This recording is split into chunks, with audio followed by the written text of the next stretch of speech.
Bueno, ¿qué les parece si damos inicio a la charla? Voy a poner esto acá. Y bueno, vamos a dar inicio. Les agradecemos a todos por participar de esta charla taller sobre pueblos originarios mayas, la resistencia y la conmemoración, que va a estar a cargo de nuestro amigo y compañero Isaías Mata. Él es antropólogo, profesor, artista muralista y militante por una América Latina más libre, justa y soberana. Así que bueno, Isaías, te agradecemos mucho por esta participación en el proyecto Cultural Maíz. El proyecto Cultural Maíz es un instrumento que le pertenece también a CUPLA, la Corriente de Unidad Popular Latinoamérica, que agrupa a un conjunto de compañeros y compañeras de América Latina, que también trabajamos por esto mismo. El periódico tiene este, 4 ediciones en español, 3 pertenecientes a Argentina, la edición Región Centro, Región Patagonia, Región Norte. Después el Proyecto Cultural Maíz tiene la edición para Nuestra América, La Patria Grande, y también, como lo mencionaba Isaías antes de iniciar la reunión, ahora tenemos el periódico para Brasil en portugués. Además, obviamente, tenemos estos talleres que colaboran para la formación política militante, para el debate. Y además también hay un programa de radio que está saliendo todos los jueves de 21 a 22 horas por Radio Rebelde, AM 740. Así que también pueden sintonizarnos ahí o a través de internet, también buscando AM 740 Radio Rebelde. Y bueno, vamos a dar inicio entonces. Le damos muchas gracias a Isaías por esta oportunidad que nos da. Un placer, un gusto tenerte con nosotros, Isaías. Y te damos el lugar ahora. Adelante. Bueno, muchas gracias, Silvio. Siempre estoy con ese sentido de tener el honor de compartir con ustedes, de darme estos espacios para compartir algunas ideas sobre, en este caso, sobre la cultura maya. Creo que, desde luego, que entender la cultura maya nos llevaría años. Sin embargo, trataré de hacer algunas aproximaciones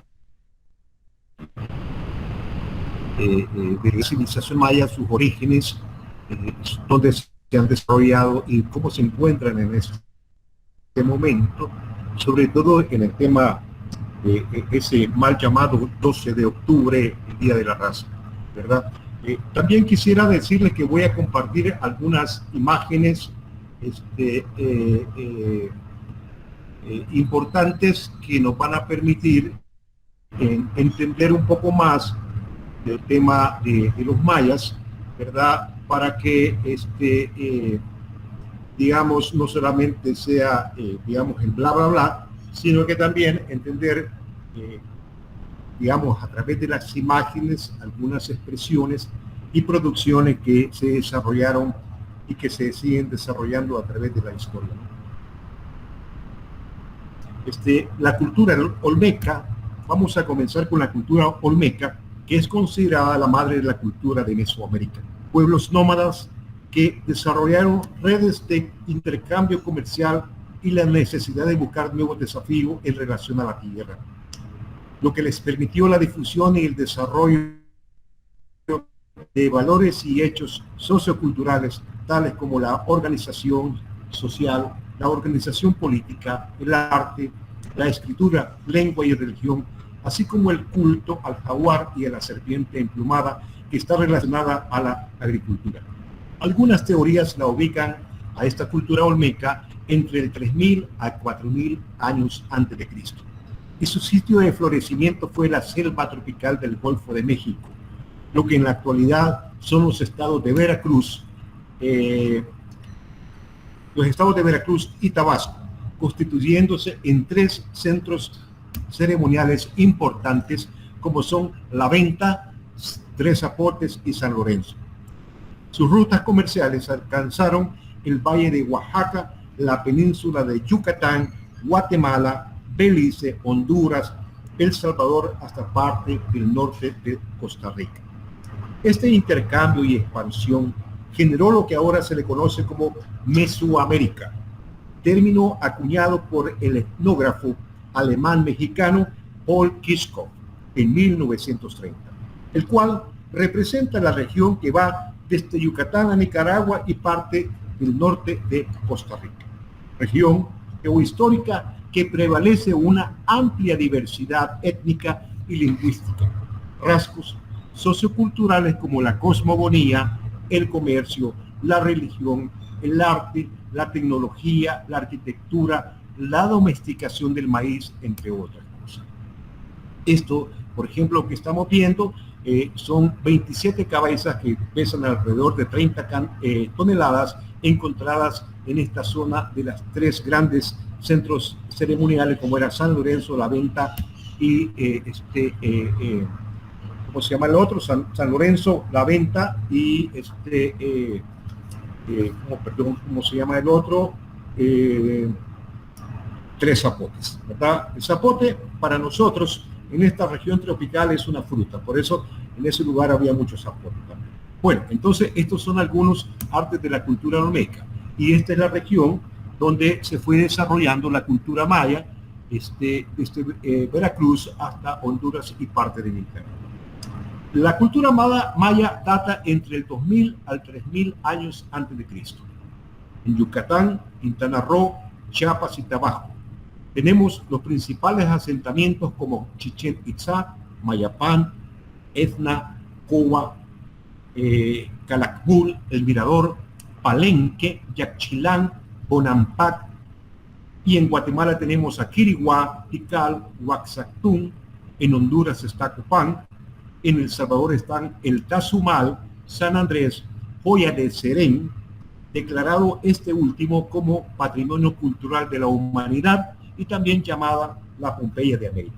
Y esto es porque en el volcán de Caldera hace más de 1000 años explotó y cuando hizo erupción la gente quedó petrificada por la ceniza.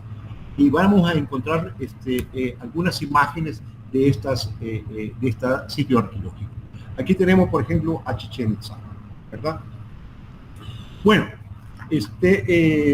como pueden apreciar, algunas regiones geopolíticas estuvieron delimitadas por grandes áreas geográficas, las que coinciden con alguna diversidad arqueológica y antropológica, como son las lenguas y dialectos. La diferencia entre las tierras bajas del norte y del sur obedece a una gradual modificación de las condiciones ambientales y climáticas, pero sí guardaron en común una celosa cosmogonía en la interpretación del universo y muchas formas socioculturales. La civilización maya tuvo un importante y estrecho vínculo con la Tierra y el cosmos, lo que le brindó el desarrollo de la ciencia, matemáticas, la escritura, el comercio, las artes, la medicina, la arquitectura, la religión y la astronomía.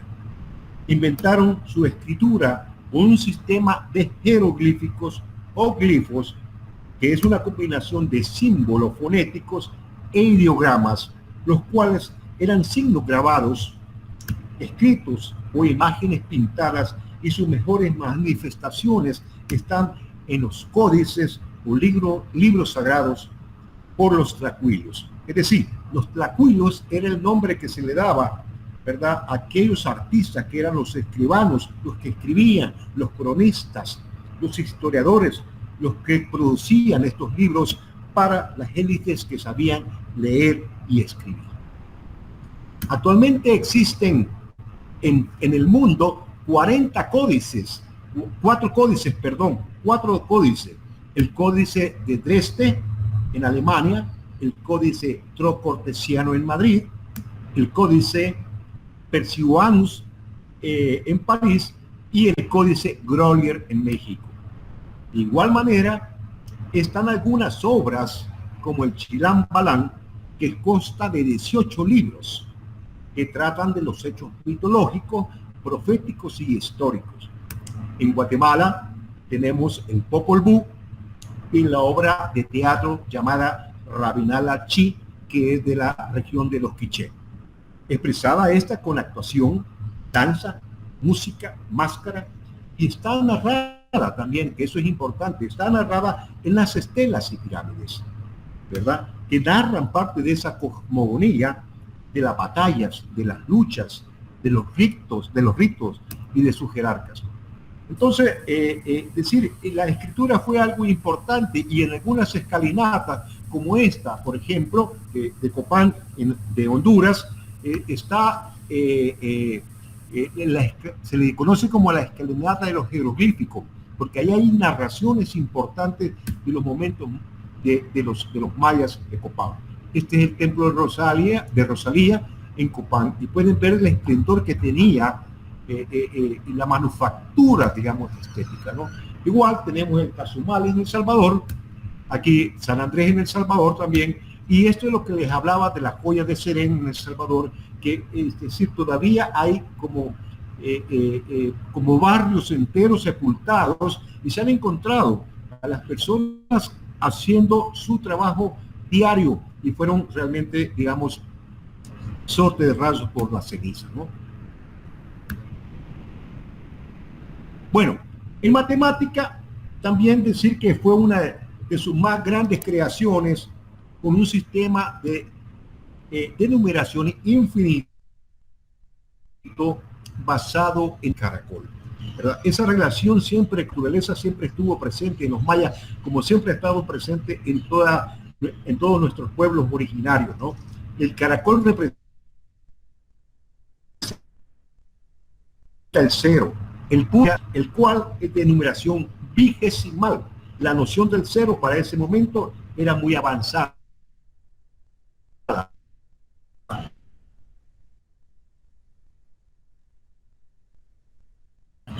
muy avanzada. Como pueden ver ustedes, hay una representación iconográfica para el 1, para el 2, y los nombres Yun, Chak, Ux, Chan, O, Wak, Uk, ¿verdad? Así van desarrollando en cada número un ideograma.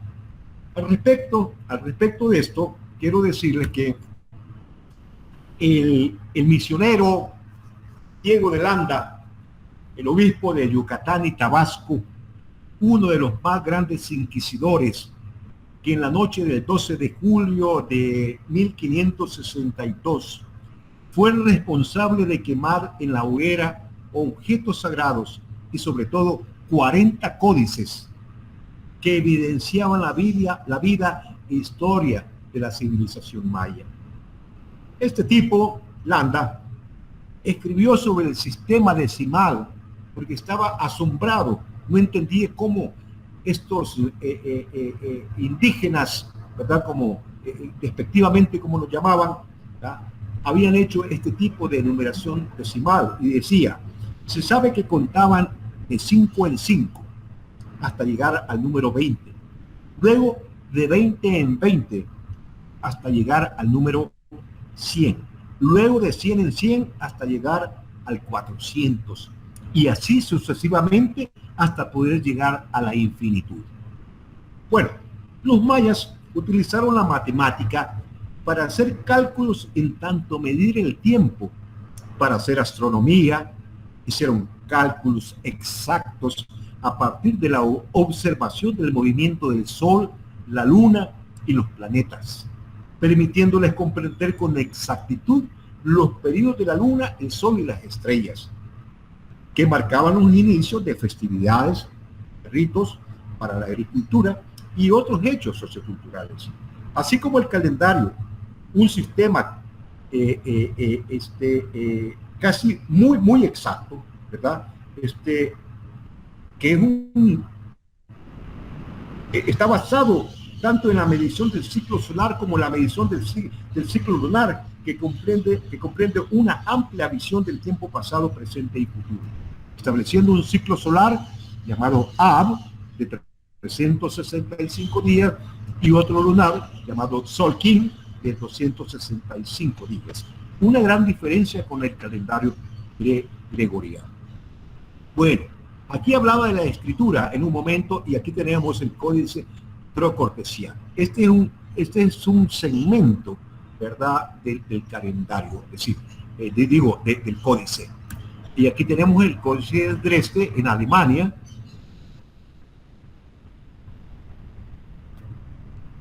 Este es el códice de Persuanús en París. Y el único que está en América es parte de este detalle, que es el códice Kröger. Como podemos apreciar, hay, digamos, hay elementos ideográficos realmente, y pintura, hay imágenes, hay una situación antropomórfica, hay una situación a veces fitomórfica y también, desde luego, zoomórfica. Bueno, también de plantear que en el periodo sinódico también entendieron en los periodos sinódicos de los planetas de Mercurio, Venus, Marte, Júpiter y Saturno. En el sitio arqueológico de Chichén Itzá, por ejemplo, aún puede verse perfectamente durante el ocaso del equinoccio cómo se proyecta la imagen que está en la escalinata de la pirámide, la sombra de la serpiente emplumada, y que este hecho está vinculado con la sombra, ¿verdad?, que se proyecta en la tierra para bendecir la tierra fértil, y anuncia también un nuevo ciclo de la vida. Lo que estamos viendo, por ejemplo, tiene que ver con las escrituras donde están narrados todos estos elementos de la cosmogonía, ¿verdad? Ahí hay matemática y también hay escritura. También decir que la matemática les permitió a los mayas construir esas colosales formas arquitectónicas en las variadas, digamos, pirámides y centros ceremoniales para el arte, para la astronomía. Del caracol, por ejemplo, tenemos esos centros de observación del caracol en México, en Copán y también en Oaxaca, en Petén, Guatemala. Aquí podemos ver estas imágenes que son importantísimas, ¿verdad? Algunos creen que el que está en color sepia están hablando de un astronauta.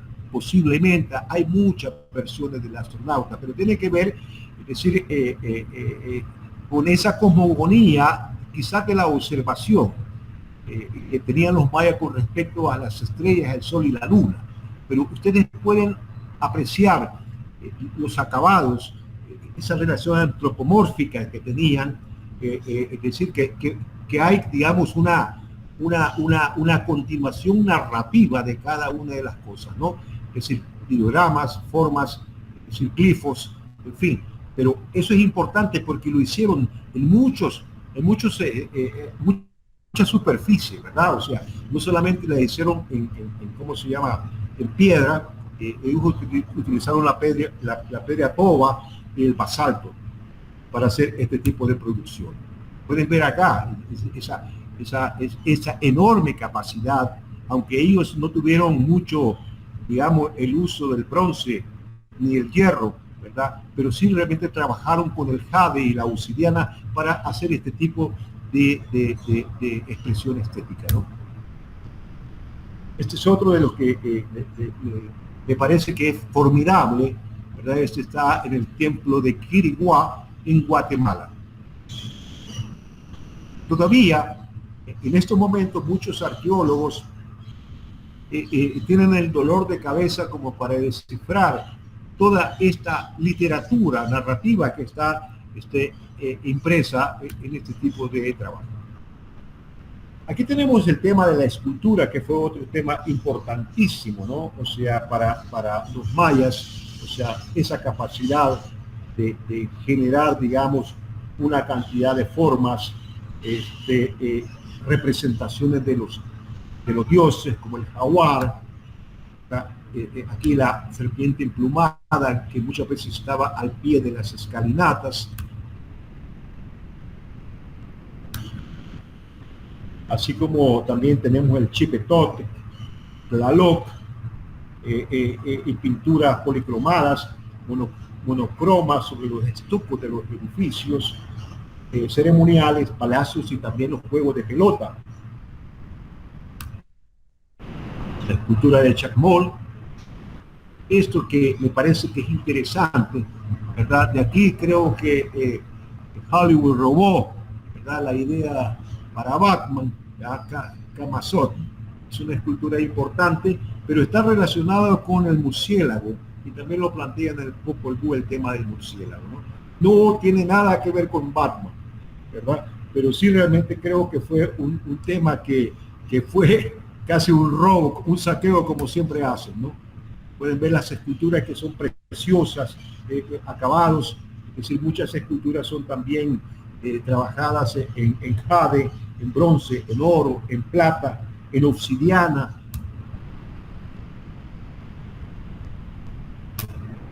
Este Chipetotec son esculturas vaciadas. Eso es algo interesante y tiene que ver con el renacimiento de la vida, es decir, esa cosmogonía y la relación que tenían con las estrellas, con el sol, con la luna, para la agricultura. Tiene que ver mucho esta escultura, Chipetotec, que era un dios que tenía que ver con la nueva vida, ¿no? El renacimiento de la nueva vida, y estaba relacionado totalmente con el tema de la agricultura. Estas estatuillas, que son maravillosas desde el punto de vista figurativo, es decir, desde cómo está valorada, cómo está construida, qué nos está diciendo. Hay una narración en el tocado de este hombre.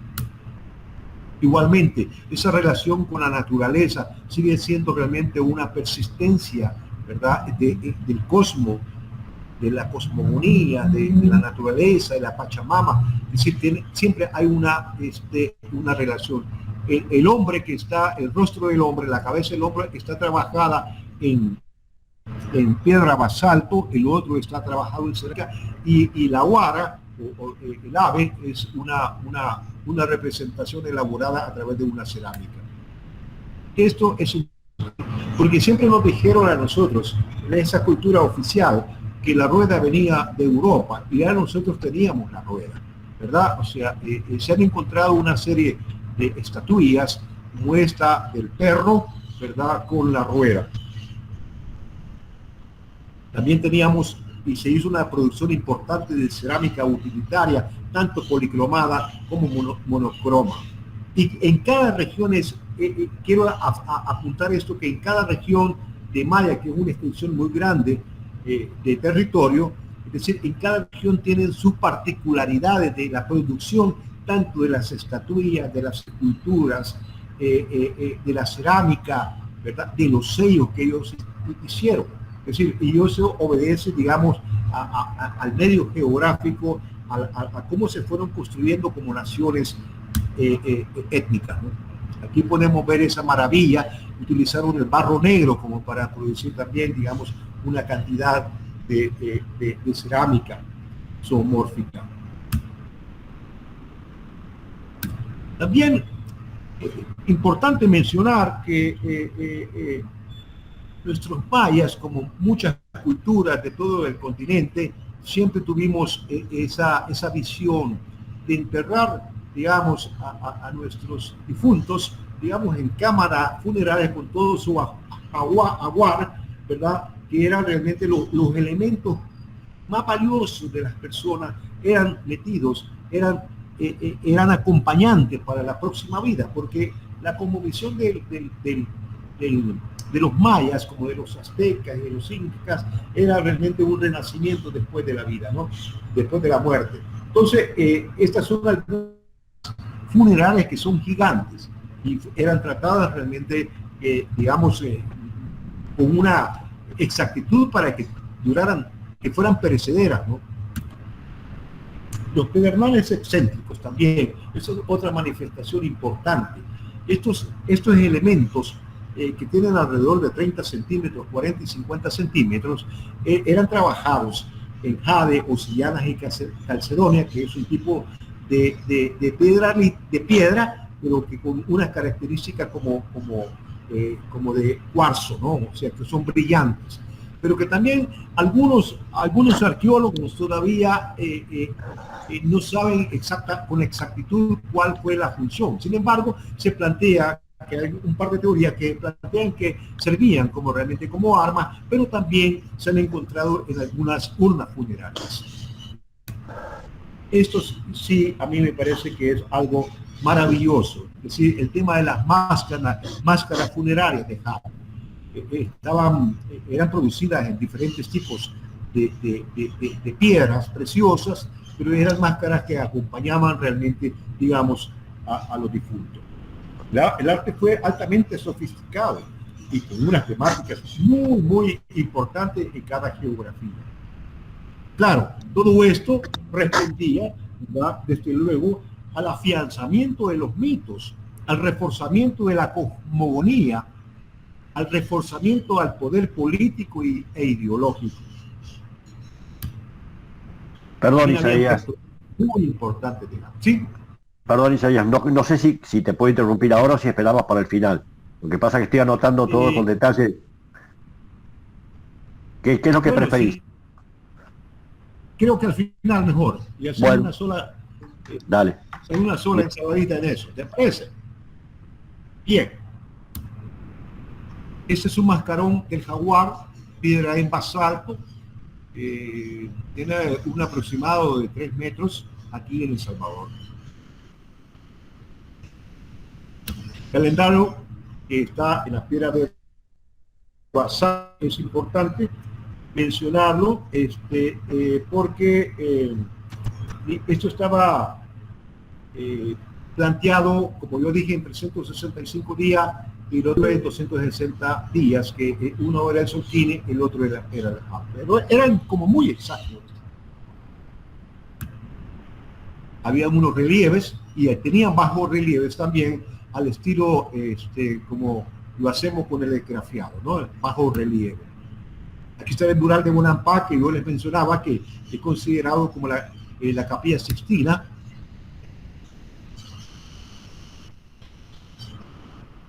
Bueno, quiero mencionar sobre el tema del poder político, ¿verdad?, que fue importante en el periodo clásico, porque estaba centrado en el rey, que era llamado Kuhul Ahau, que significaba el que habla, el que determina, concepto centrado en el rey divino.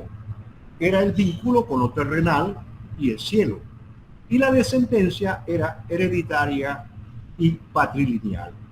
Sus ciudades, estados, estaban constituidos en casi cascos y reinos. Su sociedad estaba dividida en la élite dominante, los sacerdotes y el pueblo, un orden que sostenía en base a la fuerza militar y también a la tradición religiosa. En el proceso clásico, en el periodo clásico, que va de casi del 900 al 400, ¿verdad?, surgieron las clases dominantes, las clases económicas, perdón, los comerciantes, artesanos, campesinos y esclavos, los cuales establece que estuvieron una sociedad altamente, digamos, diseñada y construida estratificada, ¿verdad? Tenían una estratificación importante. Los mayas frecuentemente también fueron guerreros, con numerosas luchas y conflictos políticos militares. Tuvieron guerras entre Tikal y Calakmul. Tikal era de las que ahora es la zona de Guatemala y Calakmul era de la zona de México, y tuvieron, bueno, 200 años peleando, ¿verdad? Igual hubo una guerra de Tikal y Calakmul, ¿verdad?, que se le llamaba la guerra de las estrellas. Es decir, algunos historiadores y algunos arqueólogos plantean que parte de, digamos, de esas luchas fuertes que hubieron, se obedecía al uso de los elementos hídricos, porque los comerciantes fueron importantes porque generaron, digamos, también la expansión de las ideas en todo Mesoamérica. Comerciaban realmente plumas, obsidiana, jade, oro, papel amate, es decir, una cantidad de cerámica, pero también ellos necesitaban el recurso hídrico, como el caso del río Usumacinta en Guatemala y otros ríos. Entonces el pleito, la batalla se daban, digamos, por esas afluencias de los ríos que les permitían el comercio. Entonces esas fueron muchas de la guerra, y algunos arqueólogos plantean que, es decir, parte de la desaparición, digamos, de los mayas fue porque acabaron los recursos naturales, porque mantener una guerra durante 200 años, ¿verdad?, haciendo uso de los recursos naturales para la alimentación, para las armas, etcétera, etcétera, etcétera, es decir, eso fue una parte de acabar, de manera que cuando vinieron los conquistadores, es decir, tuvimos el tema digamos, de la debilitación de muchas de nuestras regiones mayas, ¿no? Se considera que alrededor de en esa época los mayas tenían una población de 13 millones de habitantes en toda la región, 13 millones de habitantes en toda la región. Y sobre la llegada, quiero decir que sobre la llegada de los españoles en el marco de del 12 de octubre, yo no quiero usar la palabra celebración, el encuentro de dos mundos, el día de la raza, el descubrimiento o el día de la hispanidad, que a mí me parece que son palabras retóricas falsas de la historia oficial que aluden apologéticamente al mito nacionalista y reaccionario, a la nostalgia de los imperios conquistadores e inquisidores. Como bien sabemos, el 12 de octubre de 1492 representa el inicio de la expansión del saqueo, del robo bendecido por el Papa, de las epidemias como grandes aliados para la conquista, como la viruela, el sarampión, el tifus, la malaria, la gripe, la meningitis, y los bichos como los piojos, las ratas, las pulgas, que aniquiló casi el 90% de la población. Algunos estudios consideran que antes de que Colón viniera, la población originaria del continente albergaba alrededor de 60 millones de habitantes y con las epidemias quedaron casi 3 millones. En esta misma ruta de la conquista representó el inicio de las grandes brechas de la desigualdad, marginación y exclusión, esclavitud, la represión y terrorismo de los imperios posteriores de las repúblicas y estados, la depresión de los recursos naturales, la historia falsificada, el problema de la tierra arrasada para nuestros pueblos originarios, en síntesis, todos los males, el genocidio y exterminio de nuestra cultura y de los pueblos de nuestra patria grande. Sin embargo, nuestros pueblos originarios, tanto mayas como los aztecas y los incas, y todos los pueblos del continente han resistido por 529 años en la encrucijada invasora. Antes por los imperios europeos, ahora se enfrentan a las políticas nacionales de la burguesía criolla, de las transnacionales, a las políticas de los bancos internacionales y de las políticas exteriores de algunos imperios modernos. Nuestros pueblos del continente, incluyendo la cultura maya, resistió los embates de la conquista y se resiste a morir. Por ejemplo, la biodiversidad lingüística del pueblo maya de Guatemala representa el 43% de la población indígena, de los casi 15 millones de habitantes guatemaltecos. Entre ellos hablan 22 lenguas, imagínense, 22 lenguas como el achí, el acateco, el ou, el man, el pocomán, el sutuil, el quiché, el cachiquel, el chu, el chortí, el is, entre otros. Y según Manuel de Jesús Salazar de Sawi, un investigador guatemalteco de la Universidad Rafael Landívar, plantea que en muchas de estas lenguas hay textos de gramática, documentos de las tradiciones, diccionarios de las lenguas, libros de cantos misales, entre otros. En el sur de México, o sea, Yucatán, Quintana Roo y Campeche, existen alrededor de 860,000 parlohablantes con más de 300 variantes lingüísticas de las etnias de los lacandones, de los choles, de los texales, chotales, los cajubales, los mames, los mocinclecos, que hablan el maya yucateco, así como el tzotzil, huasteco, tocobal, chontal, tabasco, lacandón, mocho, chicomutziltepec en Chiapas, y también hablan el magno. Otras expresiones de resistencia, porque también tengo que hablar sobre eso, está en el proceso colonial y neocolonial, en la reafirmación de la cultura ancestral con múltiples usos culturales y patrimoniales, como los ritos, la autoidentificación de la vestimenta, la alimentación basada en el maíz, la tradición oral, la convivencia armónica entre sus pares y comunidades, el sentido comunitario, el respeto a la tierra o Pachamama, el vínculo con la madre naturaleza y el universo, es decir, una cosmovisión arraigada e identitaria. Robert Carmack, en su investigación Historia General de Centroamérica, nos dice: sobrevivieron como nudos de resistencia coordinada contra los oficiales españoles y los posteriores gobernantes republicanos. Rebeliones nativas tales como la revuelta general en Talamanca contra el temprano programa misionero en el siglo XVIII, el intento de golpe en contra del gobierno local de Totonicapán en Guatemala en el momento de la independencia, la guerra de las castas de Yucatán y las revueltas de Carrera en Guatemala, los levantamientos pipiles en El Salvador a través de todo el siglo XIX en oposición a las plantaciones de café que culminó con la matanza en 1932.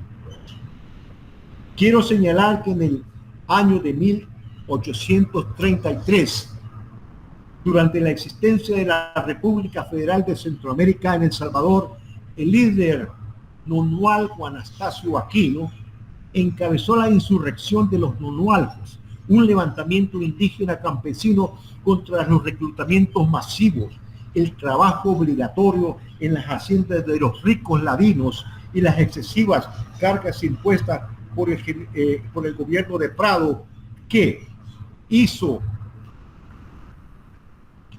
derrotaron al gobierno, al ejército en los campos, al gobierno, al ejército de Anastasio Aquino. Mariano Prado, que era el gobernante en esa época, aniquiló al hermano Anastasio Aquino el 28 de febrero de 1833 y fue fusilado. Eso es interesante, fue fusilado, ¿verdad?, ese mismo año, pero también fue decapitado y su cabeza fue exhibida como trofeo, como lo hicieron con tantos líderes de nuestro continente. En 1932, casi 100 años, es decir, 99 años después de Anastasio Aquino, en El Salvador, Farabundo Martí, un terrateniente, junto con sindicalistas obreros, estudiantes indígenas de la etnia maya pipil y campesinos del occidente del país, se levantó rústicamente armado en contra del gobierno por las medidas antipopulares, por la explotación indígena y campesina para producir el café en los latifundios. El dictador, el general Maximiliano Hernández Martínez, pretexto de un complot comunista, en 3 días masacró el levantamiento. Es el etnocidio de más de 30.000 indígenas y campesinos, fusilando a Farabundo Martí, al indígena Feliciano Ama, a Abel Cuenca y los estudiantes Alfonso Luna y Mario Zapata. Asimismo, prohibió con pena de muerte el uso de la lengua náhuatl, la vestimenta y todo vestigio del pueblo originario maya pipí. Con este hecho, aniquiló casi en su totalidad la etnia pipil, que tuvo que aprender el español, vestirse como ladino y tomar los valores culturales de los criollos. Andrés Cabana, un investigador que en su obra dice de los sueños perseguidos, nos dice que en Guatemala durante 50 años de guerra civil que tuvo, nos plantea lo siguiente: masacre en Hilón, 9 personas, meten a la gente en los juzgados y rafaguean a las personas, después queman el juzgado con todos adentro. Asimismo plantea también masacre en Vicalma, 1981, 100 muertos. Otro, masacre en Chisís, 1982, 300 muertos. Otro, masacre en Chis, 1986, 96 muertos entre niños y adultos. Son algunos ejemplos del reiterado genocidio hacia el pueblo maya. En ese reiterado genocidio persisten también las políticas públicas. Así encontramos que los pueblos mayas mexicanos de los estados de Chiapas, Tabasco, Campeche, Quintana Roo y Yucatán está el proyecto del Tren Maya. Un proyecto inconsulto con las etnias de la región. Claro, el proyecto justifica de forma falaz los supuestos beneficios de desarrollo a las comunidades o los de desarrollo, pero no advierte el impacto negativo a la fauna, a la flora, a los recursos hídricos, a la contaminación ambiental, al relieve, a las zonas arqueológicas, al ecosistema, y desde luego no dice el extraer recursos para venderlos al mercado y explotar la mano del campesino y de los pueblos originarios. El Tren Maya, desde luego que genera grandes beneficios y utilidades a las transnacionales, a las grandes empresas y al proyecto de libre mercado, y tendrán, que eso es lo perverso, y tendrán en escaparate a los pueblos originarios como objeto del folclore y del mercado turístico. Pero hay resistencia de nuestros pueblos originarios mayas y organizaciones ambientales que han emprendido una serie de formas de lucha, una batalla para frenar la construcción de este megaproyecto. Y dentro de eso tenemos, por ejemplo, cómo está afectando que hay 3.286 familias que tienen que desalojar. Bueno, quiero concluir con la lucha permanente del pueblo chiapaneco a través del Ejército Zapatista de Liberación Nacional, el EZLN. Es una lucha que desde 1994 es una lucha por la dignidad indígena, por la autonomía y autodeterminación del pueblo de Chiapas.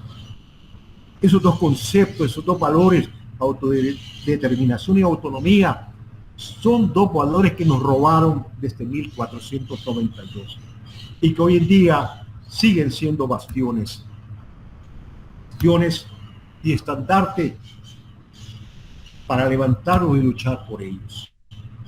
Por eso, en este marco del 12 de octubre, que resuena en todo el continente, me niego a usar esos términos huecos, vacíos, perversos, llenos de falacia, de instrumentalización de inconsciencia. Y prefiero usar los términos de hacer el ejercicio de la recuperación y reivindicar la memoria de nuestros pueblos originarios. Es el día de la resistencia, el día de la soberanía, es el día de pensar en la descolonización, de recordar a los millones de hermanos que sufrieron la esclavitud, incluyendo a los pueblos garífunas y todos los hermanos de descendencia africana, el etnocidio, y que aún siguen siendo y siguen sufriendo los atropellos de los derechos humanos, a los miles que aún sufren la marginación, el despojo de sus tierras, el trauma humano de la pobreza y migración. Es el día de la dignificación de todos los pueblos originarios del continente de Abya Yala, o como lo soñó Simón Bolívar, de la patria. Muchas gracias, compañeros. Gracias, compañeros.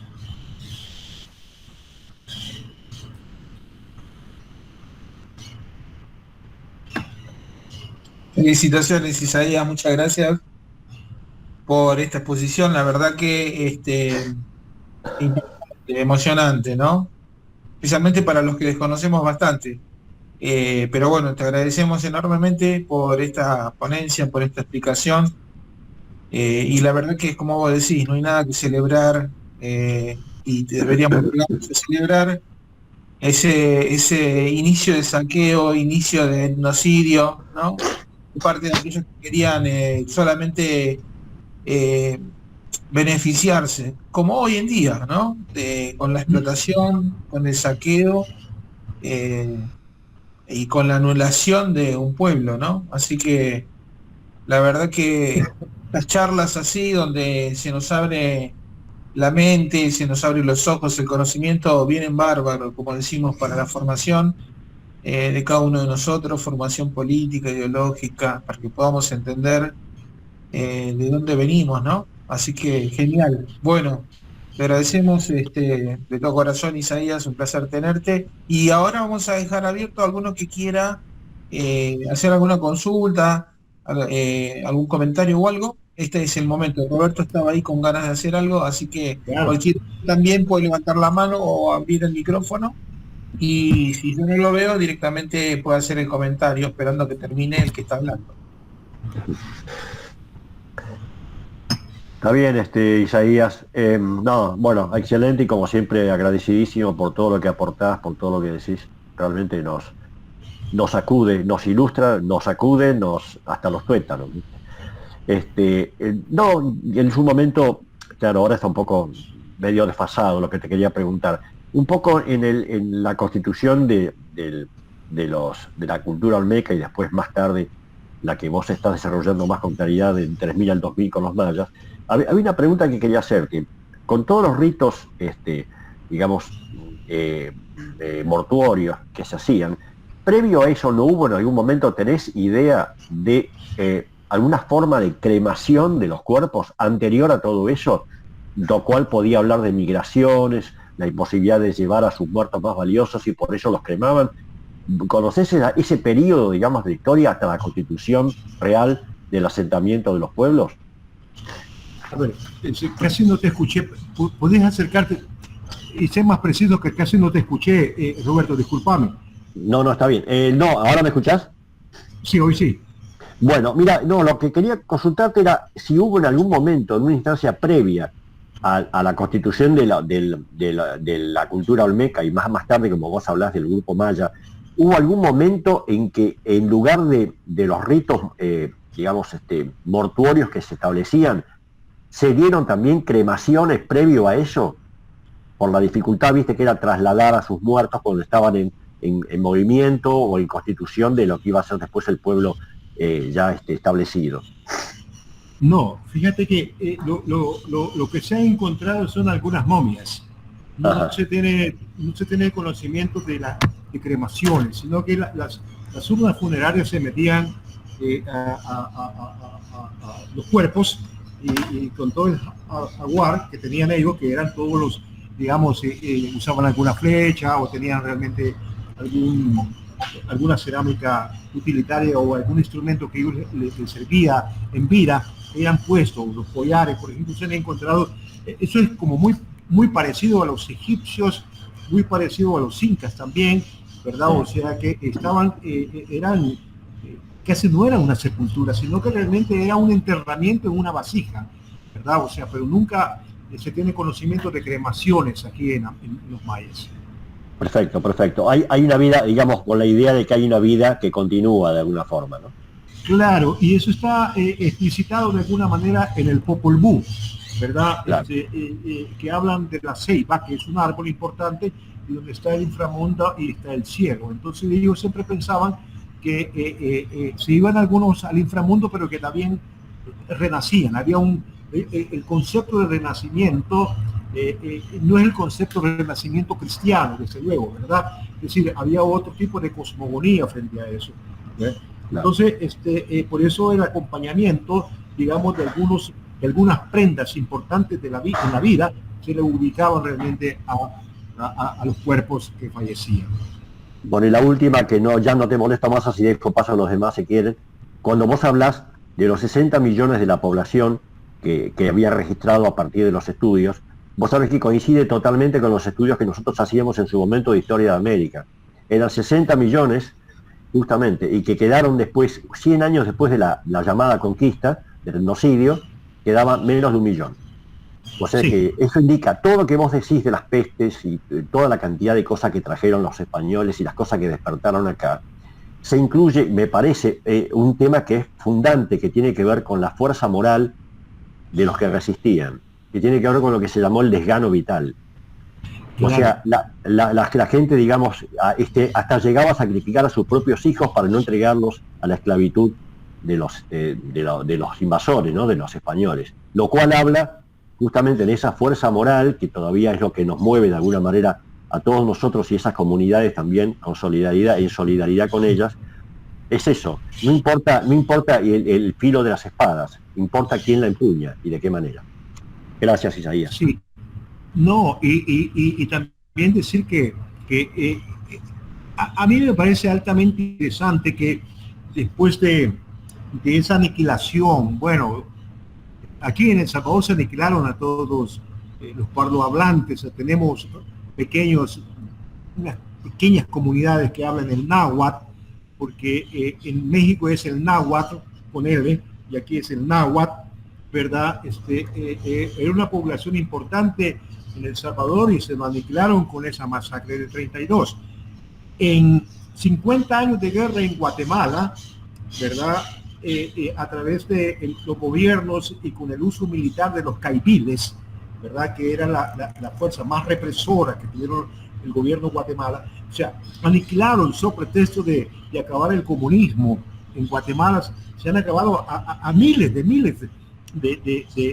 pueblos originarios, pero aún persiste porque el 43%, que es un censo que yo no me lo invento, sino que lo dice, digamos, el gobierno guatemalteco y los estudios de las universidades de Guatemala plantean que el 43% de la población de 15 millones de habitantes en Guatemala son pardohablantes y que mantienen sus tradiciones, y ustedes pudieron ver en algunas imágenes el tema de la vestimenta, etcétera, etcétera, que son elementos de resistencia. Solo en la zona maya guatemalteca tenemos casi alrededor de 6 millones, 7 millones de pardohablantes. En México tenemos alrededor de 1 millón de gente que sigue manteniendo sus tradiciones, su cosmovisión, y no digamos el resto de América, de todas las etnias de Perú, de Bolivia, de Argentina, de Chile, o sea, que han sumado, en lugar de decaer después de 100 años de la conquista, que llegamos a 1 millón o a 3 millones más. Ahora son más pueblos originarios, pero sin embargo se resiste, y las políticas públicas realmente de nuestros gobiernos, o sea, están, digamos, de cara de darles la batalla y siempre contra los derechos humanos que tienen nuestros pueblos originarios. Pero es decir, la resistencia está, la lucha está. Hemos visto realmente que los pueblos cuando se levanta, el pueblo indígena cuando se levanta es fuerte. Lo hemos visto en Bolivia, lo hemos visto en Ecuador, en otros pueblos, ¿no? De manera que sí, es decir, esos estudios de los 60 millones, pues, estamos de acuerdo, compañero Roberto.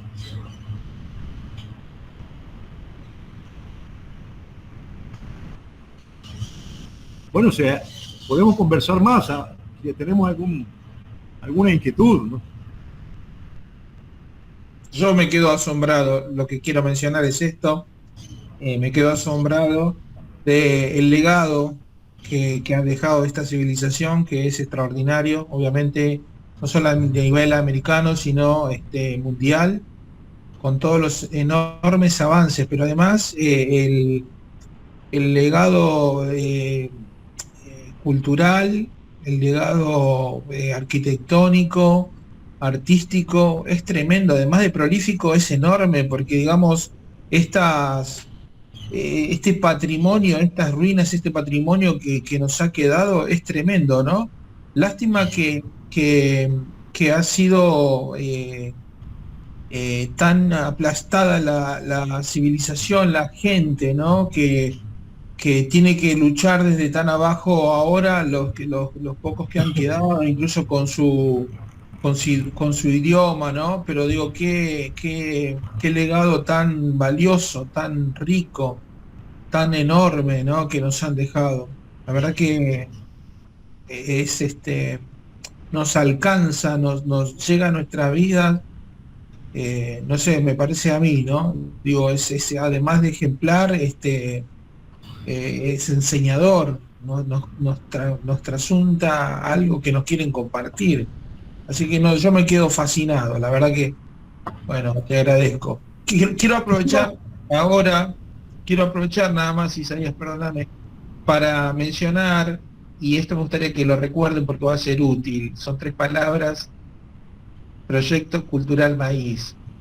Proyecto Cultural Maíz. ¿Por qué lo digo? Porque esta producción académica que acabamos de tener no se extingue acá, la vamos a preservar porque la tenemos grabada y cualquiera pueda volver a acceder, y no solamente puede volver a acceder a esta producción que nos ha traído Isaías, sino que además la puede compartir con alguien más. La tenemos grabada, la vamos a editar y la vamos a subir al canal que está en YouTube de Proyecto Cultural Maíz. Por eso decía, recuérdenlo, porque si quieren volver a acceder a esta charla, este taller, y si quieren difundirlo, compartirlo con alguien más, lo van a encontrar en el canal de Proyecto Cultural Maíz. Así que acuérdense esas 3 palabritas. Están viendo ahí el logo, que es el logo de la espiga del maíz en América, Proyecto Cultural Maíz, ahí lo van a poder encontrar, pero además también pueden seguirnos en las redes sociales, por ejemplo en el Facebook o en Instagram, y ahí se van a enterar de futuras charlas que vamos a tener o de cualquier otra información, que seguramente tendremos una próxima charla con el profesor de Historia presente acá, Roberto Paiva, con algo relacionado a Argentina, la utilización política, creo que voy por ese lado, del narcotráfico y la banda de los monos en la ciudad de Rosario, tan afamada, la ciudad y la banda. Creo que por ese lado iremos con Roberto. Así que recuerden, Proyecto Cultural Maíz, ahí van a poder reencontrarse con esta exposición, compartirla, pero además en las redes enterarse de las futuras charlas. Bueno, eso. Yo quería nada más apuntar un elemento. Es decir, los mayas como una civilización, al igual que los incas y al igual que los aztecas, no eran islas, ¿verdad? O sea, nosotros tenemos, digamos, algunos patrimonios que los encontramos en todo el continente.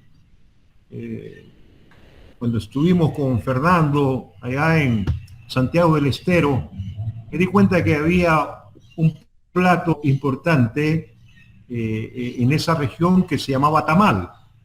Es decir, eso era el tamal de cabro, ¿verdad? Es decir, y esas adecuaciones del tamal, ¿verdad? Porque el tamal es, digamos, es un producto del maíz que es parte digamos, de la cocina, de la alimentación de esta zona de Mesoamérica, incluyendo a los aztecas, ¿verdad? Mesoamérica y los aztecas, porque Mesoamérica era maya, los aztecas era otra civilización, pero que también tenían como base alimentaria el maíz. Y qué bueno realmente que uno va a Argentina, ¿verdad? Y en Chile y encuentra tamal.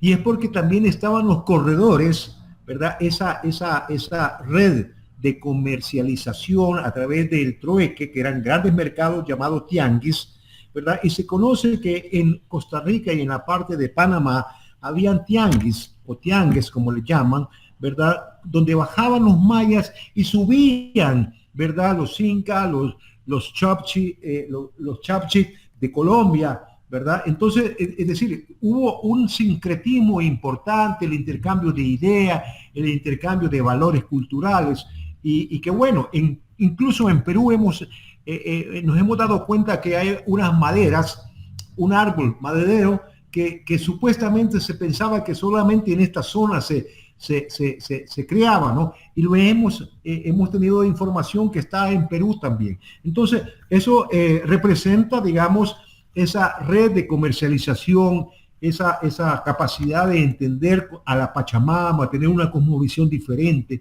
¿verdad? De compartir, de intercambio de todos esos valores socioculturales. Y a mí me parece sorprendente eso, ¿no? Es decir, el uso también de la hoja del maíz, que yo lo he visto que se produce y se especializa o se usa realmente para algo, digamos, utilitario en otros países, que no solamente en Mesoamérica. Eso me parece genial. Yo quisiera hacer algún comentario. ¿Cómo no, compañero? Sí, no, hablando un poco sobre la resistencia de los pueblos indígenas, ¿verdad? Que tiene su origen desde los primeros momentos de la conquista. Y esto es una respuesta, ante también la exclusión que existe permanentemente, ¿verdad? De estos pueblos. Hablando en sí ya un poco en El Salvador, o sea, no se comprende o no podemos tener una dimensión de la resistencia, de cómo han luchado y sufrido los pueblos. Es decir, Isaías comentaba algo sobre el fusilamiento de un líder campesino, Anastasio Aquino, o sea, tomaban algunas cosas que sobrepasaban, digamos, la parte humana. Es decir, a ese hombre lo fusilaron, lo decapitaron, su cabeza la pusieron a freír en un caldo con aceite, luego la cabeza, después de frita, la colgaron adentro de una jaula, y esta jaula la colgaron en la entrada del pueblo como un ejemplo de que si la gente actuaba o hacía algo, les iba a pasar exactamente lo mismo. Correcto. Luego, más de 100 años después, con un levantamiento campesino, que fue muy famoso porque fue un etocidio terrible, donde murieron muchas personas. Hubo un momento que fueron tantas las muertes porque se hacían huecos en las tierras como fosas comunes, y los ponían en línea a los indígenas y los fusilaban, iban cayendo ahí mismo en las mismas fosas, ¿verdad? Y se hizo una ley momentánea donde nadie podía comer ni aves de corral, es decir, gallinas, ni patos, ni cerdo, porque ellos se comían los cadáveres que quedaban, esparcidos por toda la zona. Hubo el caso de un alcalde de una ciudad, un intendente, donde la gente quería pedir como un salvoconducto, una cédula que les dijeran de que no eran indígenas, y cuando la gente abarrotada llegó a la alcaldía, el alcalde le dio tanto miedo que llamó al ejército, y ahí mismo fusilaron a toda esta gente. O sea, no fusilada, sino que fue ametrallada inmediatamente, ¿verdad? Entonces, terrible. Luego viene también el conflicto armado en El Salvador, que fueron 10 años de una guerra civil, que también siempre se va hacia los mismos grupos. O sea, nuevamente atentados con masacres de lesa humanidad realmente, por digamos, la barbarie con la que fueron atacados. En El Salvador, cada cierto tiempo se hace un censo de la población, y no existe en el censo la población indígena, a pesar de que se han hecho digamos, intentos, ¿verdad?, de rescatarlo dentro de las políticas vamos a hacer algo, ¿verdad?, por decirlo de esa manera, y queriendo rescatar el náhuatl, pero nada más como para tener contento a cierto sector. Y eso también se reproduce en otros países cercanos, como en el caso de Guatemala, también con las masacres de los indígenas. Es que a veces hasta la misma naturaleza se pone en contra, porque hay un huracán y los deslaves siempre caen en las zonas de los indígenas, ¿verdad? De los sectores de los mayas. Si hay un terremoto, siempre a la misma gente les afecta, pero siguen resistiendo y siguen estando.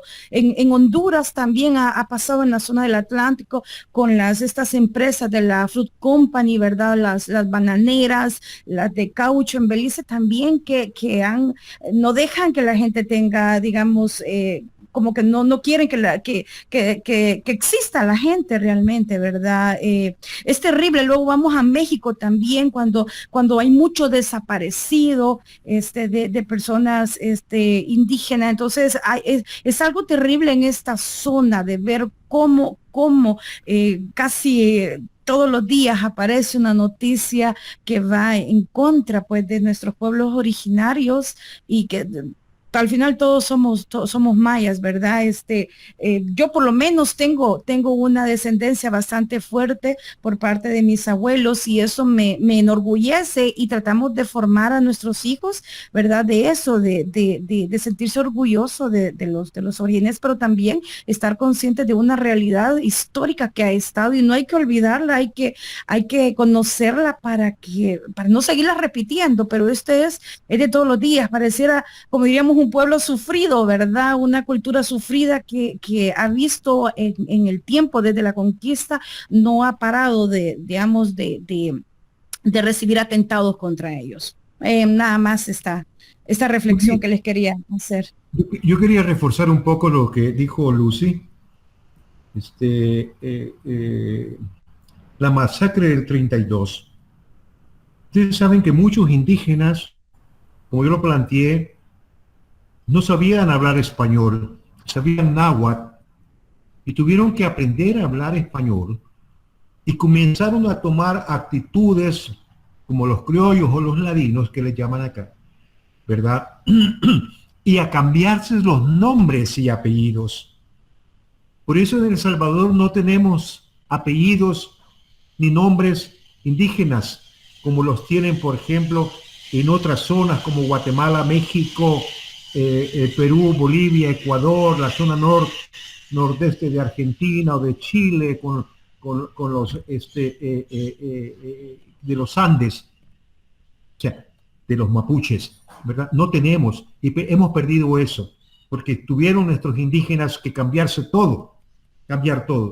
Lo que está diciendo Lucy, en la guerra que tuvimos de 12 años, de 1980 a 1992, hubo una cantidad de masacres, como lo mencionaba el compañero de la Universidad de Landívar, ¿verdad? Que cada fecha, tantos masacrados, tantos muertos, tantos fusilados, etcétera, etcétera. Aquí también, en El Salvador, una de las masacres fueron 1,000 personas en un solo día. Y de esas 1,000 personas solo sobrevivió una mujer que se llama Rufina Maya, que recientemente murió, porque pensaron que estaba muerta y logró escapar. Una persona de 1,000 personas, masacrando totalmente. Y esa comunidad es una comunidad que está fronteriza con Honduras, con la frontera de Honduras. Entonces esa comunidad, si bien es cierto, ya era mestiza, pero tenía orígenes lencas pipiles, lencas mayas, ¿verdad? Y siempre sigue siendo, como dice Lucy, sigue siendo la población más desprotegida, la población vulnerada, ¿verdad? Vulnerable, que es vulnerada realmente. De manera que nosotros tenemos una región muy, muy grave, y por eso yo dije que iba a terminar con esa lucha por la dignidad del pueblo zapatista, ¿verdad? Y así se levantan algunos pueblos de mayas en Guatemala y México.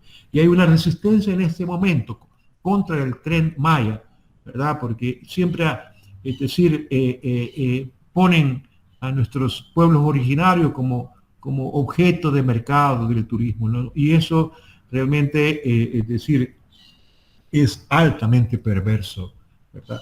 Así que quería, digamos, poner un momentito más a lo que planteó Lucy. Yo quisiera decir algo, si me permiten. Adelante. Bueno, todo esta terrible situación, digamos, que se viene proyectando a lo largo de los siglos,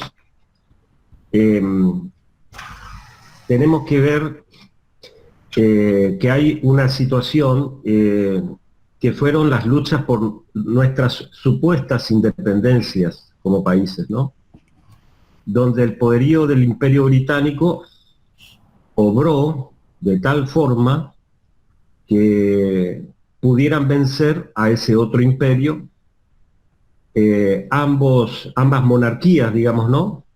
Aquí, por ejemplo, nosotros nos acostumbramos a decir que en esa época luchábamos contra los realistas, pero resulta que los que nos proporcionaban las armas, las estrategias militares y todo lo necesario era otra monarquía que era la británica, la inglesa, digamos, ¿no?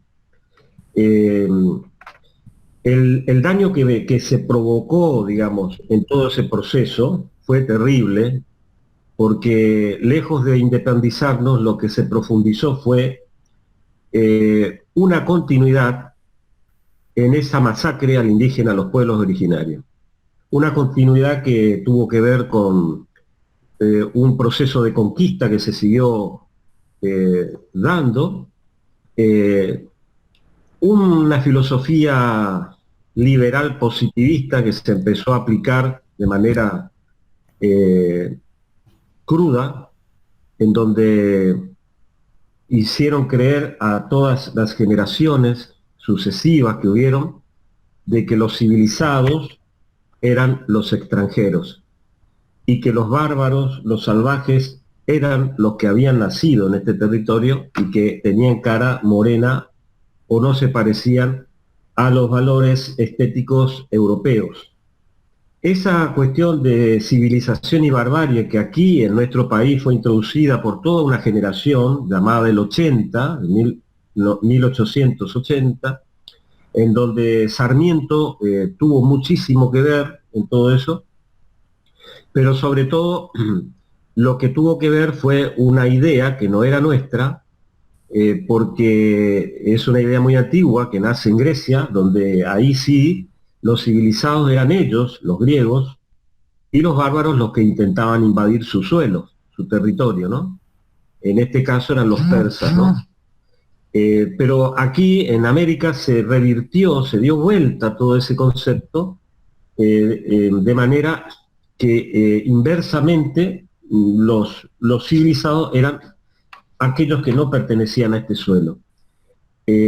Todo ese proceso descabellado, criminal, se da después de los españoles. A nosotros lo que nos legan los españoles es la lengua, seguimos hablando en español pero pensando como los ingleses. Y en los negocios y en el mercado y en todo lo concerniente a la discriminación, lo nuestro tiene que ver más ya con los ingleses, con el poder anglosajón y con las filosofías liberales positivistas del siglo XIX.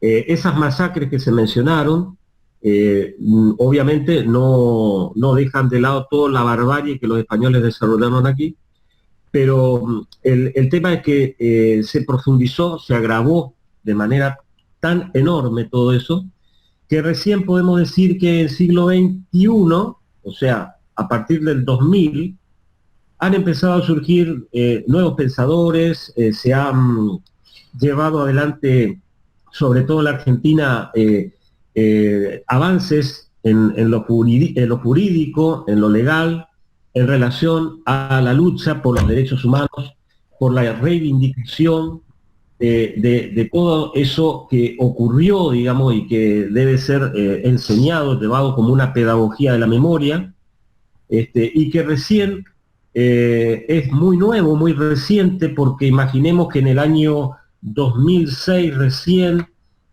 aquí se dio vuelta una ley nefasta, que era la de obediencia debida, punto final, que perdonaba a todos los genocidas de la última dictadura y que a través de la teoría de los dos demonios justificaba la masacre del pueblo, ¿no?, que defendía sus derechos, a través de las fuerzas del Estado, las fuerzas represivas del Estado. Esto se replicó y se produjo en toda América Latina. Allí no estaban los españoles, hace mucho ya no estaban los españoles.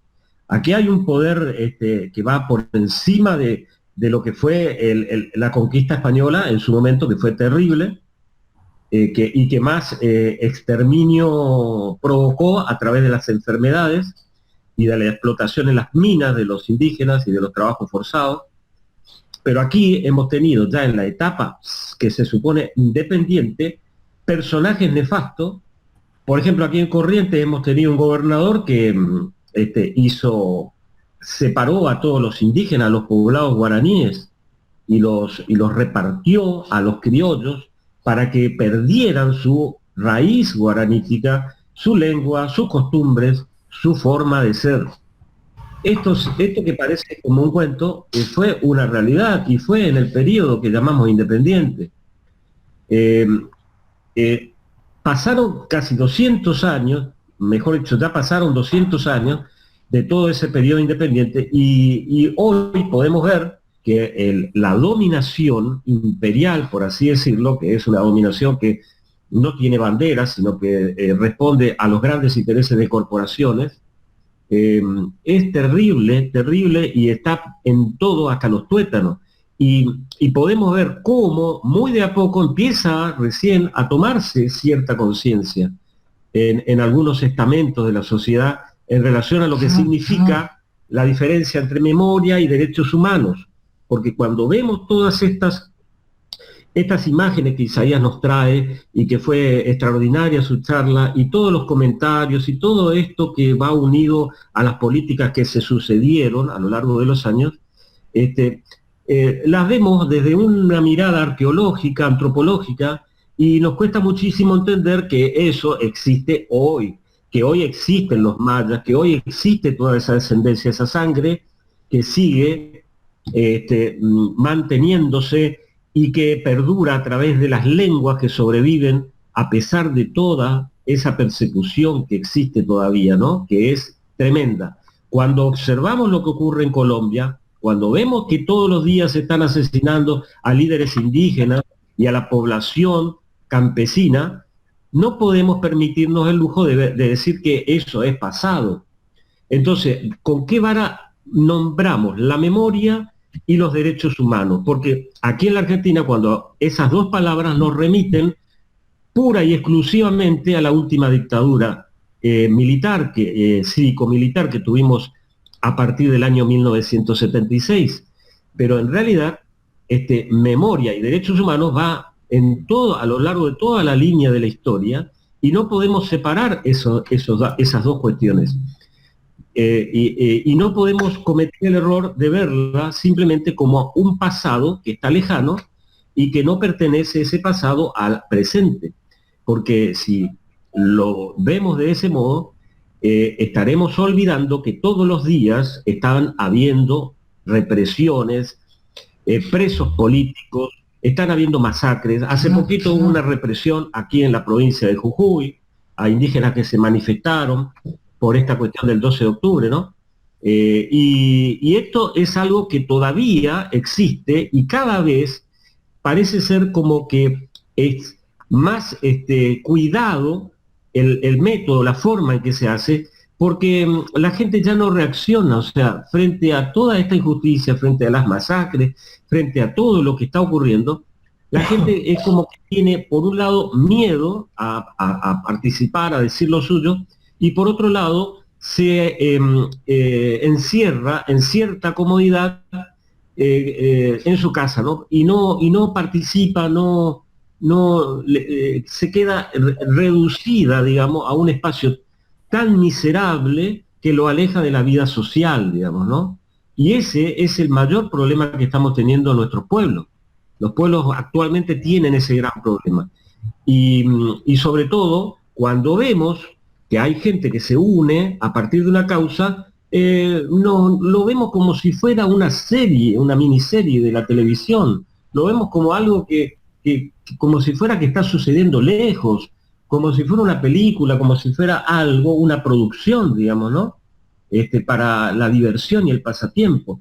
Entonces, la necesidad de tomar conciencia de todo esto, cuando vemos lo que muestra Isaías, esos valores, esos tesoros del Salvador, y vemos a lo que nos ha reducido el imperio con las maras que azotan su país y hacen que la gente viva encerrada con terror, y que esas maras están siendo financiadas por el imperio norteamericano, dándole armas, drogas y siendo socios en el tráfico de todo eso, vemos cómo ellos mantienen de ese modo un ejército ocupacional en su propio país que trabaja para el imperio, digamos, ¿no? O sea, no necesitan poner tropas los norteamericanos ahí, porque tienen las maras ya.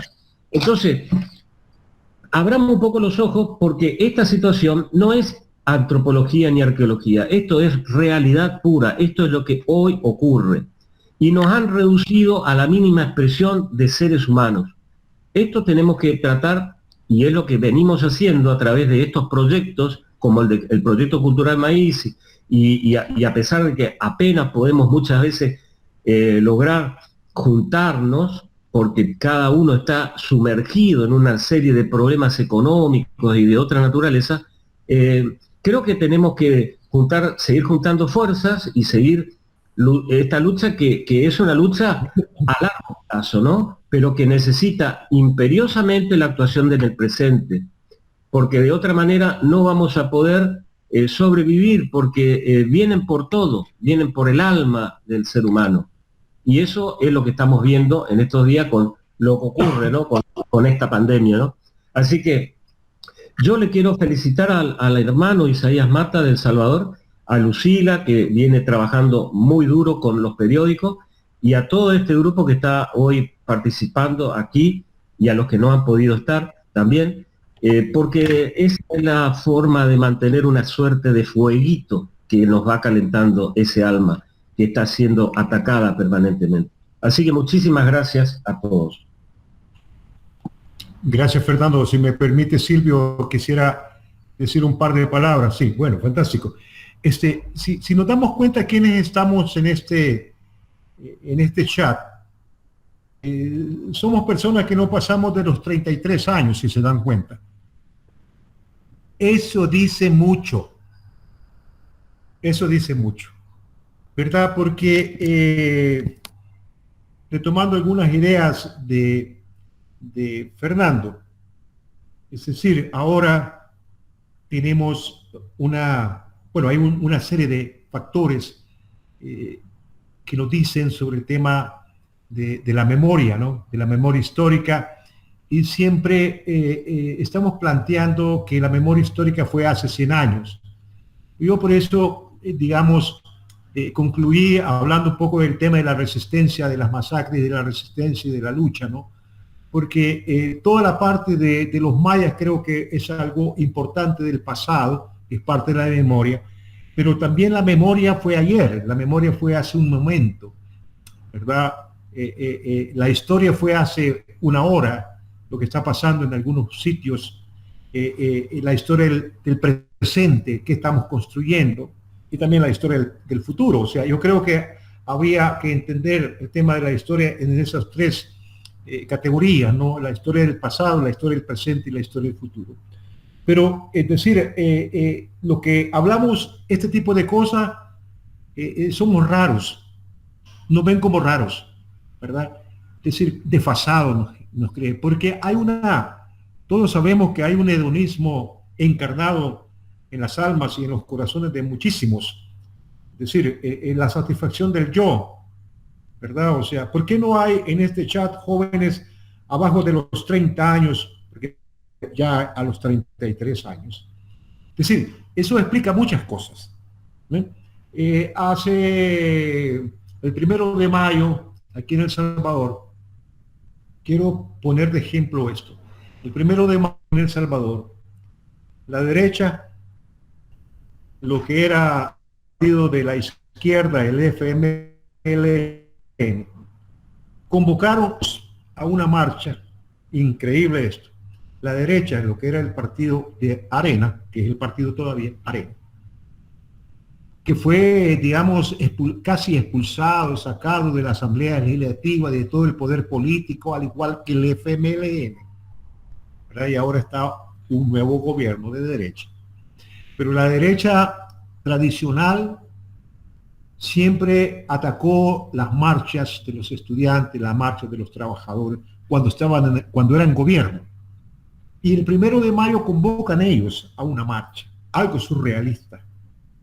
Estaban los de derecha que iban marchando en contra del gobierno, iban los del Frente Farabundo Martí para la Liberación, que es el nuevo frente, no es el frente histórico que tuvo una guerra civil, ¿verdad? Estudiantes, trabajadores, obreros, etcétera, etcétera. Pero interesante lo que voy a mencionar. El gran porcentaje que marcharon, porque fue una marcha muy grande, creo que el 85% eran gente adulta, gente que sobrepasaba los 50 años. muy pocos jóvenes. Porque, es decir, la tecnología ha arremetido fuertemente contra el pensamiento y las almas realmente de los jóvenes. O sea, lo ven raro uno cuando habla de este tipo de cosas, ¿no? Porque el hedonismo es tan fuerte que es primero yo, después yo y por último yo. Y no me importa lo que está pasando a mí, a mi par, incluso a veces entre las familias, ¿verdad? A veces hay poco interés en eso, ¿no? Mucho menos lo que está pasando en Chile, lo que está pasando en Argentina, en Bolivia, lo que pasa en Chiapas con este tren Maya. Muy poca gente sabe lo que está pasando en toda esa zona de Yucatán, que quieren construir bajo una empresa transnacional alemana el tren Maya. Entonces, yo digo, estamos vulgarmente jodidos frente a esto, ¿no? Pero yo creo que a mí me alienta el saber que hay gente todavía, habemos muchos pensamientos que estamos frente a esa lucha importante por la reivindicación de los pueblos, ¿verdad? Que estamos pensando en la historia, en el rescate de la memoria, y no en el rescate de la memoria de hace 100 años, en lo que está pasando en estos momentos. Un poco retomando algunas ideas, como dije, de Fernando. Y gracias, Fernando, por participar, al igual que Lucy, por abonar algunas cosas que, bueno, de eso se trata un conversatorio, ¿no? De ir apoyándonos y construyendo mejor este tipo de conversatorio. Si me permitís, Aía, en relación a esto de la ausencia de jóvenes, quería agregar que los jóvenes hoy participan políticamente y están movilizados también, pero hay otras motivaciones que poseen hoy los jóvenes, y aquí, por lo menos en la Argentina, esa motivación pasa por por lo transgeneracional, digamos, ¿no? En relación a los géneros, a la lucha de género. Vemos ejércitos de mujeres, jóvenes todas, que se manifiestan y que van al frente por reclamar los derechos del género y de las mujeres y de los trabajadores sexuales, y todo lo que implica la variedad, digamos, ¿no? Que hoy está contemplada en la ley también. Entonces, no es que las jóvenes o todos los jóvenes se hayan alejado de esa acción, esa presencia en las calles, esa lucha política, en los ideales en general, sino que ha habido un corrimiento de esos ideales, ha habido otras necesidades, y que creo que hay que considerar como algo muy, muy importante en la continuidad de esa memoria, que de algún modo aquí las madres de Plaza de Mayo la iniciaron en plena dictadura militar, y que hoy son esas jóvenes mujeres las que de un modo aleatorio, podemos decir, han amplificado la lucha, la han llevado a otro plano muy superior, y que no solamente contempla todas las cuestiones vinculadas a los derechos humanos por recuperar a los nietos, a los desaparecidos, sí, a los juicios, a los criminales, a los genocidas, sino que está, además de eso, va más allá todavía en la lucha por otras reivindicaciones y otras cuestiones que tienen que ver con los derechos humanos en forma plena, digamos, ¿no? Entonces, no podemos dejar de considerar ese trasvasamiento generacional que hay, y ese desplazamiento también en los ideales, en las formas de lucha, en lo que se pone por delante, digamos, ¿no? Porque la presencia de los jóvenes existe.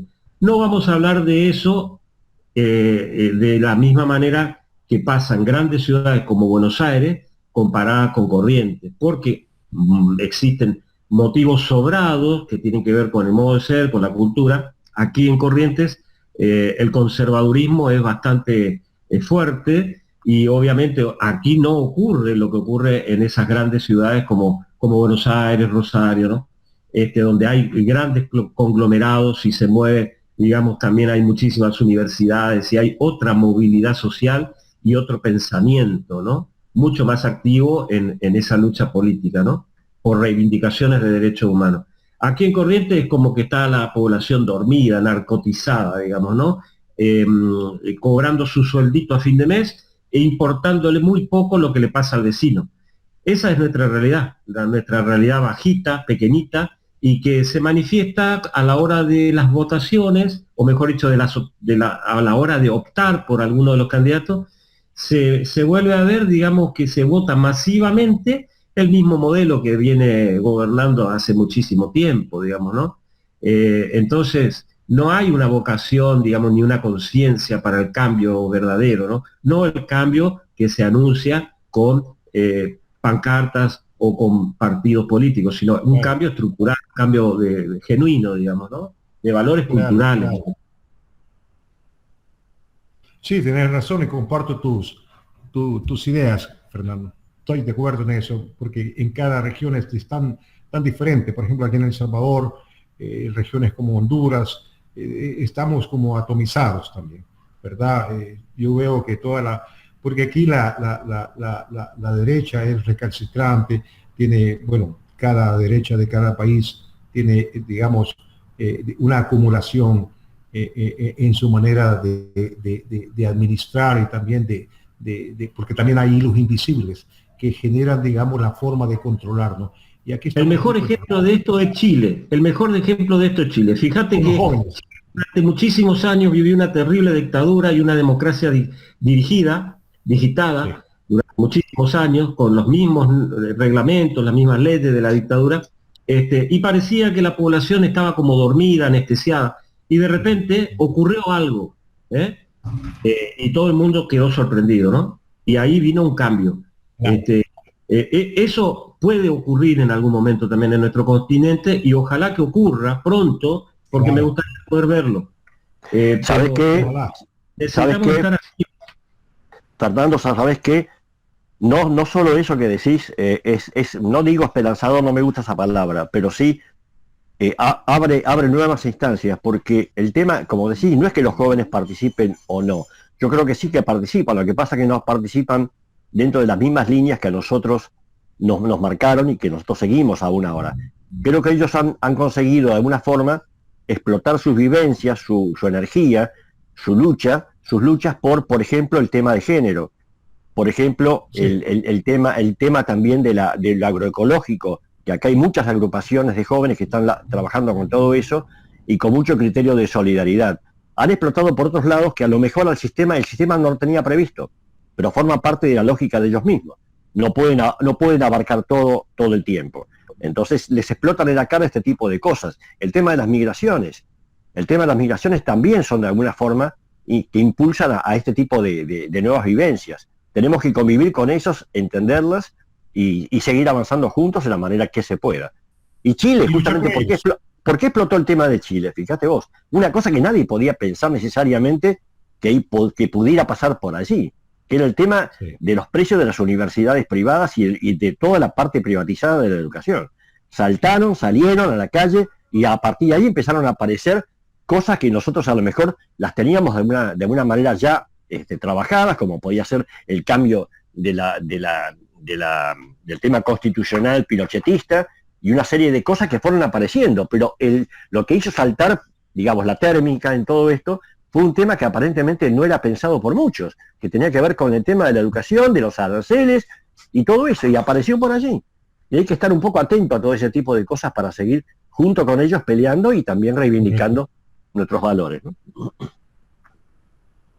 Sí, otro tema que siempre pienso es que América no va a poder iniciar esos cambios si no consideramos la población originaria que existe y está dispersa, está mezclada, pero existe. Aquí en Corrientes, por ejemplo, hay ya 9 comunidades que tienen su personería jurídica, para ponerla, digamos, en una acción jurídica legal, digamos, ¿no? Hay alrededor de 9 comunidades guaraníes que están organizadas. Ahora, el sistema obviamente las niega, no las tiene en cuenta, salvo a través del INADI y que sí conoce la existencia pero ellos están formando un proyecto, están construyendo permanentemente un proyecto que obviamente está debilitado porque no hay apoyos, son comunidades que tienen todos los inconvenientes de las grandes empresas que se quedan con sus tierras, que las van desplazando, pero de que existen, existen. Y hay como una nueva toma de conciencia de ese pasado indígena que vuelve a reagruparse, que vuelve a intentar sobrepasar en los procesos de dispersión y de atomización que el poder ejerció durante tantísimos años en estas tierras, ¿no? A través de sus sucesivos gobiernos. Ahora, es muy difícil porque siempre está esa cuestión de comprar la voluntad de la gente, ¿no? Los políticos en eso son, o la política instalada, el poder instalado es muy hábil en relación a esa cuestión de cómo ir comprando las voluntades, ¿no? Y de ese modo se van sosteniendo a través del tiempo. Pero guarda que en algún momento eso puede modificarse también. Y ojalá que así sea, ¿no? Esperemos. Nosotros desde el arte venimos bregando y pintando y haciendo todo lo que podemos, desde lo que sabemos, desde lo que podemos hacer, desde lo que podemos mover y abrir conciencias de algún modo de esa necesidad de reencontrarnos con nuestro antiguo modo de ser. Y esto no quiere decir que volvamos a esas prácticas necesariamente, pero sí en relación al respeto y a los derechos humanos y a la elección verdadera de la gente, ¿no? No al sometimiento al que nos imponen permanentemente.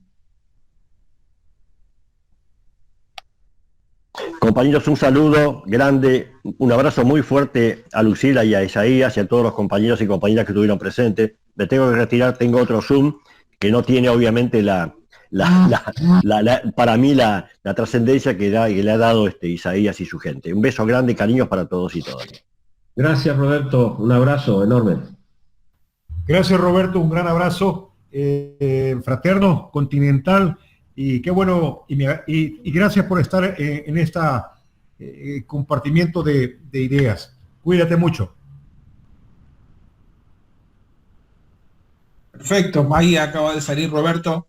Bueno, te agradecemos enormemente, Isaías, por esta excelente charla. La verdad que la ponencia y después cada uno de los aportes nos marcan claramente la importancia que tienen estas charlas, estos talleres, porque nos sirve ver esa cultura, el legado cultural, esa lucha que se hace tan necesaria sostener todavía hoy en día, ¿no?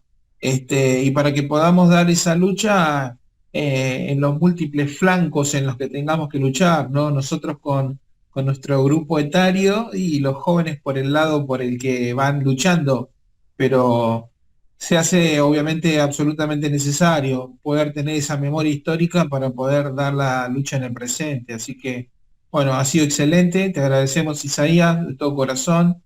Recuerden, Proyecto Cultural Maíz, ahí van a poder encontrar en el canal de YouTube la charla para revisarla, para compartirla, y en las redes sociales para enterarse de otros talleres que podamos tener a futuro. Si querés dar algún cierre, Isaías, tenés el tiempito ahora. No, agradecerles a todas y a todos. Bienvenido, Esteban, nuevamente, ¿verdad? Gracias por compartir. Sé que, como nos mencionaba Silvio, estabas en el trabajo, pero qué bueno que alcanzaste a compartir algunas ideas que se estaban vertiendo aquí en la mesa del chat, ¿verdad? No, yo quiero agradecerles a todas, a todos, a mis hermanos, ¿verdad? Que hayamos compartido estas ideas.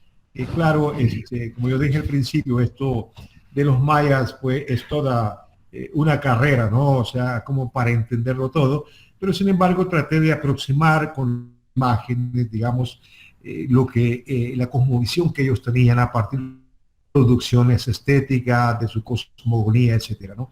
Pero quiero finalmente agradecer, decirles que estamos en pie de lucha en contra de la invasión y que seguimos intentando trabajar todos los días a favor de la vida. Muchísimas gracias, de verdad, un abrazo continental a todos y a todas. Gracias, Isaías. Un abrazo grande. Gracias. Me la perdí, ¿qué voy a hacer? Gracias. Gracias. Gracias. Recuerden. Gracias, Teo. Chao, chao. Gracias. Gracias a todos, gracias a Ian, Lucila, Bien. todos los presentes. Gracias.